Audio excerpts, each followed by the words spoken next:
Welcome back, everyone. We're diving deep into the world of self-discipline today. Ooh, exciting. Yeah. We'll be exploring some key insights from Ryan Holiday's book, Discipline is Destiny, The Power of Self-Control. That's a good one. It really is. And, we'll uncover how self-discipline can help you achieve true greatness.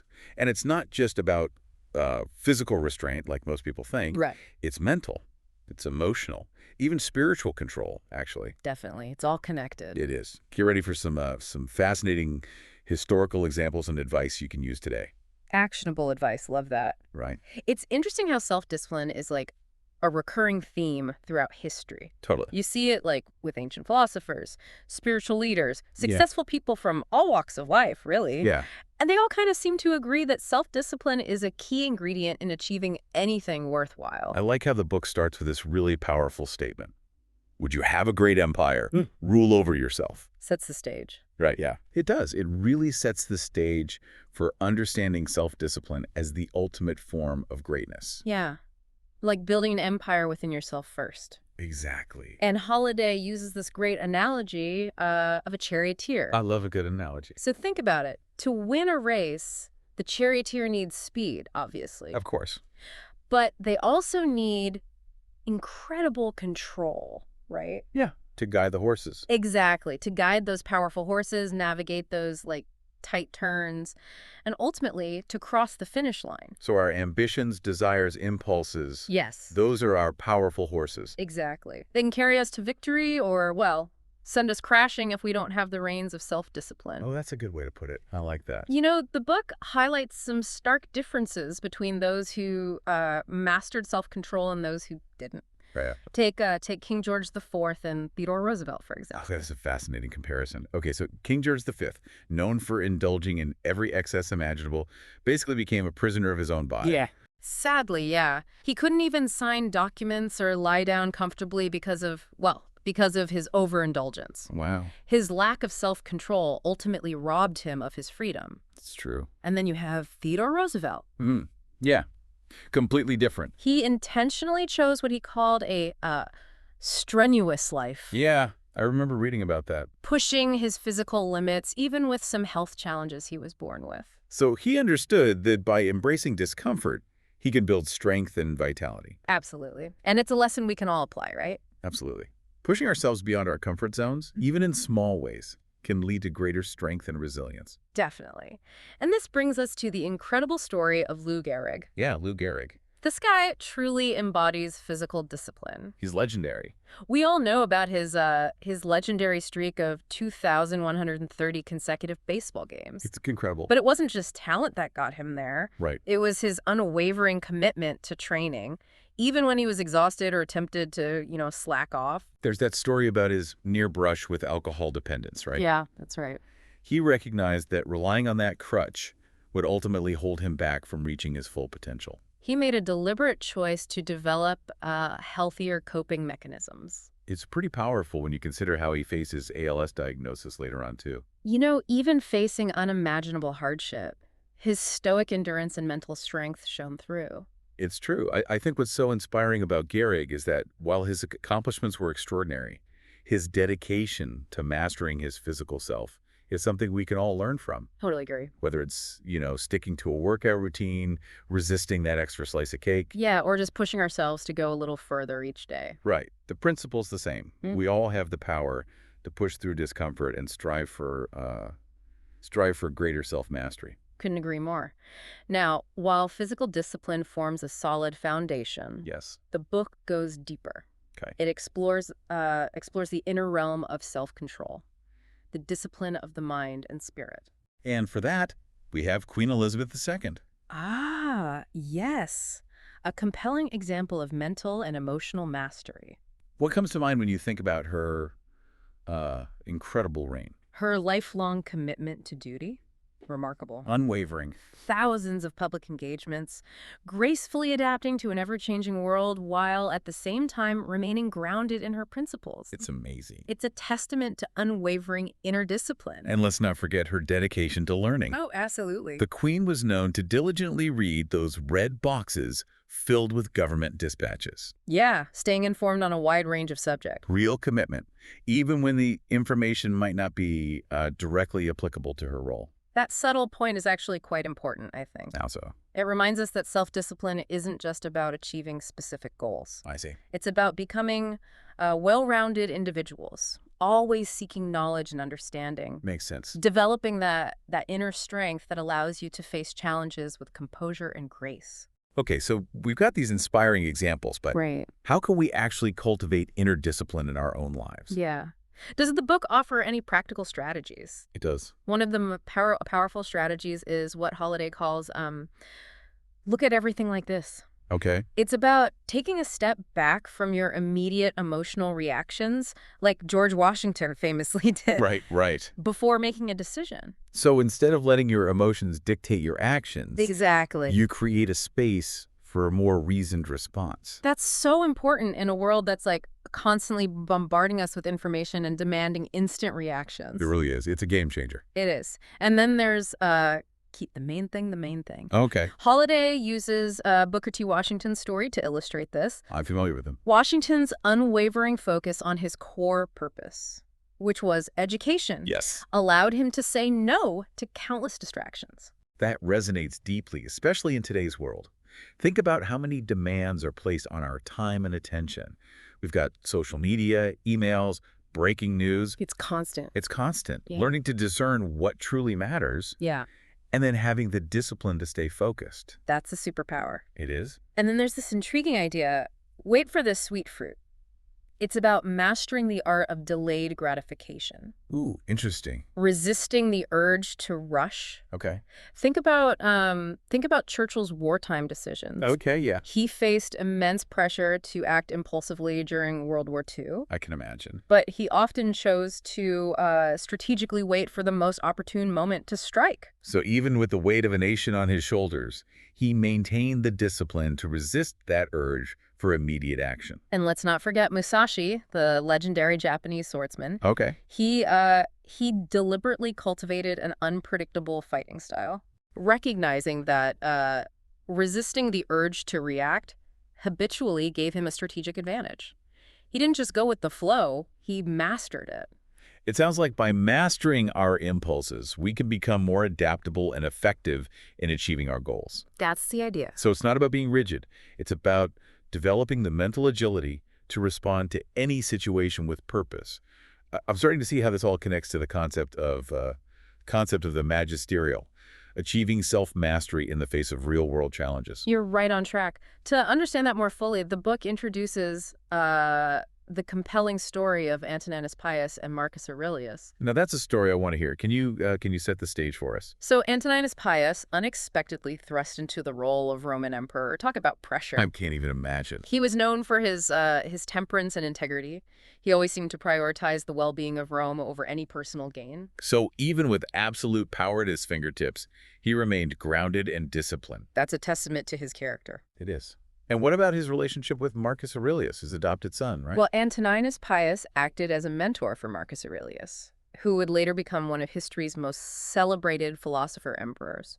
He provided a living example of virtue and guided Marcus on his path to becoming a great leader. That's an interesting layer to the concept of the magisterial, isn't it? Mm-hmm. It's not just about individual achievement. It's about using self-discipline to create a ripple effect, inspiring others through your leadership and commitment to virtue. So how does this story of self-discipline as a virtue continue to play out in the book? Where do we go from here?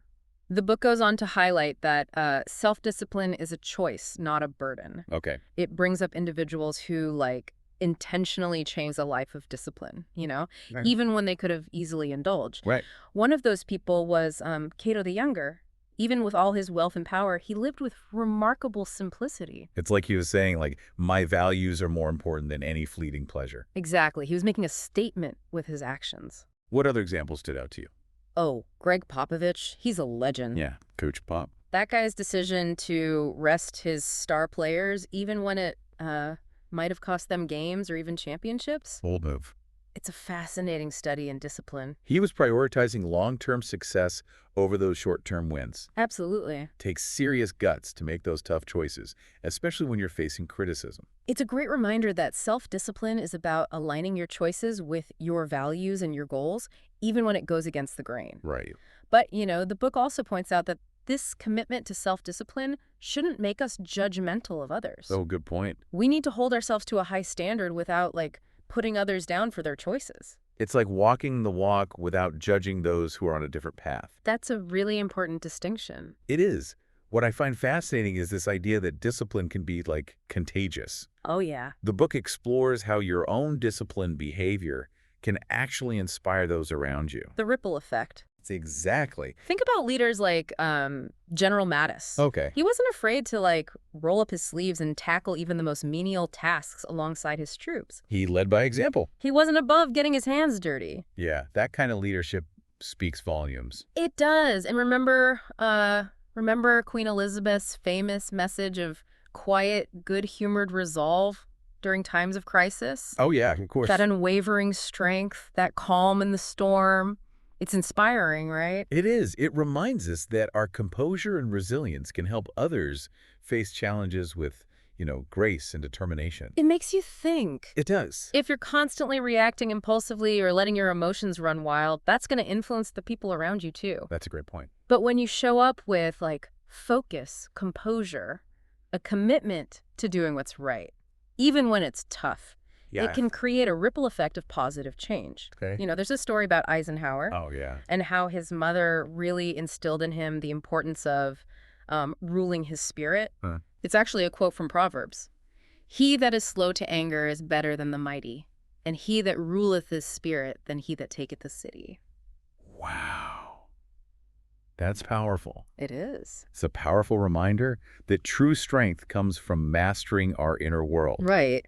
And Eisenhower, who led armies and nations, clearly understood that. He did. And, another area the book delves into is managing our physical energy. Oh, okay. One example that really sticks out is Floyd Patterson, The boxer. the boxer, Yeah, who prioritized sleep above all else, I've heard about this. the king of naps. Yeah, the king of naps. He slept for, get this, 11 and a half hours the night before his championship fight. 11 and a half hours. Then he took a 3-hour nap before going to the arena. Wow. And get this, he even napped in his dressing room before stepping into the ring. He must have been well rested. I mean, talk about prioritizing rest and recovery. That's incredible. I can barely squeeze in 8 hours on a good night. But it makes you think, right? Maybe we underestimate the importance of rest and recovery, especially when we're facing big challenges. Absolutely. Self-discipline isn't just about pushing yourself to the limit. It's also about recognizing when you need to recharge. Right. Take care of your physical well-being. Now, on the flip side of that, there's JFK Okay. and his struggles with chronic pain. Yeah. He relied heavily on medication just to get through his days. It's a cautionary tale about the dangers of seeking those quick fixes instead of addressing the root causes of our problems. It is. It's easy to fall into that trap. It is. And another interesting concept the book explores is the discipline of silence. Silent. It might seem counterintuitive, right? In our constantly connected world. Exactly. Yeah. But it's about choosing our words carefully, avoiding unnecessary chatter, Okay. and using silence to our advantage. It's not about never speaking. It's about being intentional with what we say. Yeah. There's power in choosing when to speak and when to listen. The book actually talks about the importance of being a good listener too, right? It does. It does. Recognizing that every word we say should have a purpose. And sometimes the most impactful statement is the one we choose not to make. I like that. There's that great story about Arthur Ashe's father Okay. and his experience witnessing his Jewish boss facing discrimination with quiet dignity. It's a reminder that restraint and composure can speak volumes, even in the face of injustice. It's powerful. And this connects to another key point, learning to fight provocations. Okay. The book argues that it often takes more discipline to walk away from a conflict than to, engage. Yes. We can see that in James Peck, the freedom writer, Oh, yeah. who chose not to retaliate when he was attacked. His nonviolent resistance forced his attackers to confront their own prejudices. His strength came from his commitment to his principles, even in the face of violence. Powerful example. It is. It reminds us that we always have a choice in how we respond to difficult situations. Right. Sometimes the most disciplined response is the one that de-escalates the situation. Not the one that fuels the fire. Exactly. And remember the story about General Mattis? Oh, yeah. I think so. Remind me. Taking over guard duty on Christmas Day so an enlisted man could be with his family. He's such a good leader. That's a fantastic example. He put the needs of someone else above his own comfort. Didn't he say, the privilege of command is command, you don't get a bigger tent? Yeah. It's a reminder that true leadership is about service, not self-importance. That kind of humility and selflessness requires real inner discipline. It does. It's about resisting the temptations that come with power and choosing to use your influence to help others. It all seems to circle back to this idea that discipline helps us become not just successful, but truly virtuous individuals. And that virtue, in turn, strengthens our self-discipline, creating this amazing upward spiral. I like that. The book also emphasizes the importance of our relationship with time. Oh, yeah. Ryan Holiday calls time a precious and finite resource. He even says, when we kill time, we are killing ourselves. That's a powerful statement. It challenges us to be intentional with how we spend our days, It does. prioritize what truly matters, and avoid wasting time on things that don't. Makes you think about all those little distractions that creep into our day. It does. Are we, checking social media for the 100th time? Right? Or are we focusing on what truly matters? The book gives practical tips, too, like being punctual, sticking to agendas in meetings, getting to the point in conversations, avoiding distractions. It's all about maximizing our time. One story that really moved me was about Queen Elizabeth's Annus Horribilis, Yeah. the year when she faced, public and personal scandals. Despite all that, she remains steadfast in her duties, even giving a speech about the importance of public scrutiny. Wow. Her unwavering commitment to service is incredible. It's a reminder that true self-discipline isn't about pretending challenges don't exist. It's about maintaining composure and carrying on, even when things get tough. And speaking of challenges, the book has this whole section on perfectionism. Ah, yes. Perfectionism, the double-edged sword. It can drive us to greatness, but it can also paralyze us with, fear and indecision. Didn't they mention Da Vinci? Da Vinci, yeah. Struggling to finish his paintings because of his, relentless pursuit of perfection. And Steve Jobs, too. Almost missed launching the Macintosh because he was never satisfied with the product. It's a good reminder that while striving for excellence is important, we also need to accept that done is often better than perfect. There's a great line in the book. Another way to spell perfectionism is Paralylsis. So true. We can get so caught up in chasing an unattainable ideal that we end up stuck, achieving nothing at all. This ties into the importance of just shipping. Yeah. Getting our work out into the world, even if it isn't flawless. Didn't they tell that story about Martha Graham, Martha Graham. the dancer and choreographer, Okay, yeah. and how her perfectionism almost made her abandon, a brilliant piece of work? It was actually her friend, Louis Horst. How was it? Yeah. He intervened, reminded her that she needed to, let go, allow the work to be seen, even if it wasn't perfect in her eyes. It's like he was saying, trust the process. You can always refine and improve later, but the first step is getting it out there. Exactly. It's encouraging to know that even, brilliant minds wrestle with these doubts. It is. We all need those supportive voices in our lives, I think. Absolutely. Those people who can help us break free from our self-imposed limitations and encourage us to take action, even when we're hesitant. So rather than getting caught up in perfection, we should focus on taking action. And the book also talks about facing difficult tasks head-on. Do the hard things first. That was William Stafford's rule. Right. It's about pushing through that urge to procrastinate and not shying away from challenges. Because they're going to pop up in any meaningful endeavor. There's that story about Floyd Patterson, Floyd Patterson. the boxer, Yes. who suffered a devastating loss. Yeah. But then, thanks to a letter from his opponent, he managed to, pick himself up and reclaim the championship. That's resilience in action. It's about learning from your setbacks. Yeah. Using those experiences as fuel for your growth. And there's that other quote that stuck with me. The one thing all fools have in common is that they're always getting ready to live. Oh, that's a good one. It's like we're waiting for the perfect moment to start truly living, but that moment may never come. We have to seize the present. Procrastination, as the book argues, is a form of self-sabotage. So we've talked about mastering our bodies, our minds, our emotions, and even our time. It's a lot to take in. It is. But there's one more area the book explores: Okay. setting boundaries.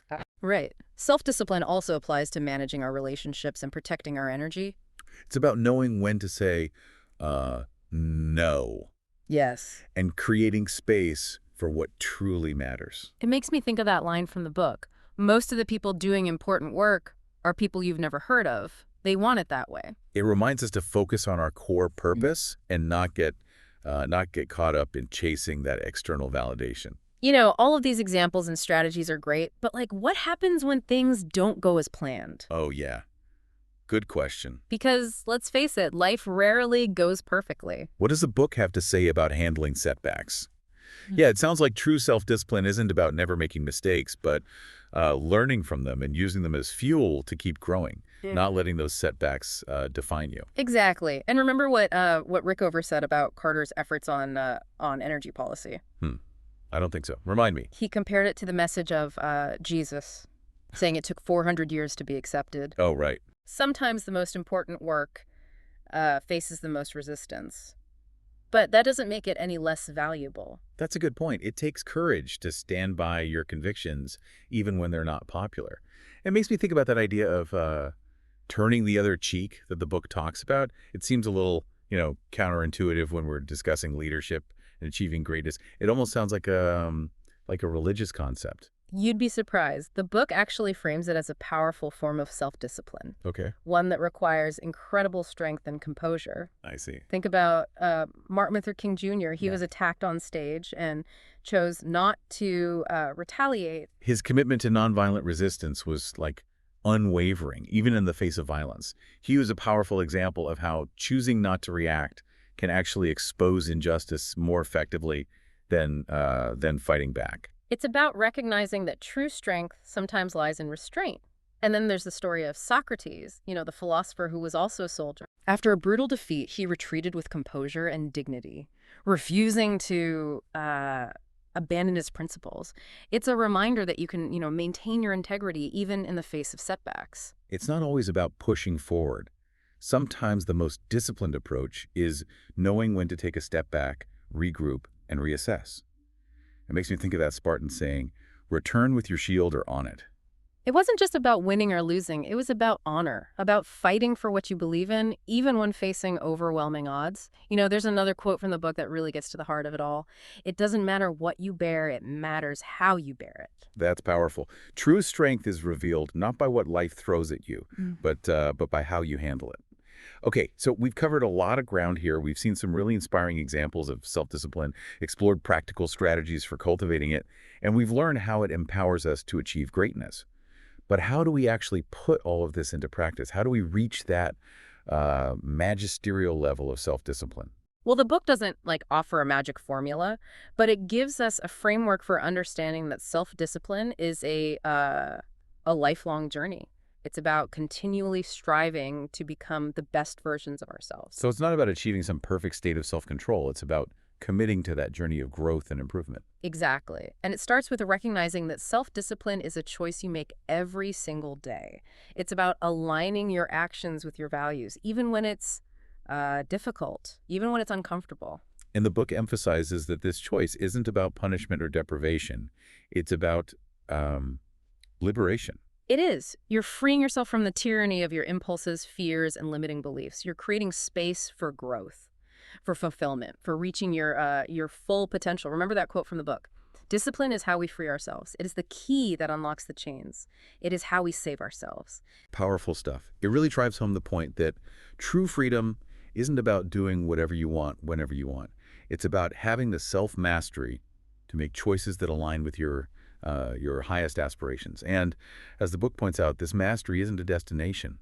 It's a continuous process of refinement, of pushing yourself beyond your comfort zone and learning from your setbacks. It's about embracing the journey, knowing that there will be challenges, moments of doubt, but each step towards greater self-discipline is a step towards a more a more fulfilling life. It's a journey worth taking. It really is. So what's the key takeaway for our listeners today? What do we want them to remember from this deep dive? Self-discipline isn't about restriction. It's the key to unlocking your potential, to achieving greatness while becoming a better person, a better leader, and a positive influence on the world. And remember, this journey starts with a single step. What one small act of self-discipline can you commit to today? Waking up a little earlier, finally tackling that project you've been putting off, or choosing the healthy option instead of giving in to that craving. Even the smallest steps, taken consistently, can create incredible transformations over time. And don't forget the power of inspiration. Surround yourself with examples of disciplined individuals. Study their habits, learn from their stories, and let their journeys fuel your own. Thanks for joining us for this deep dive into the power of self-discipline. We'll see you next time.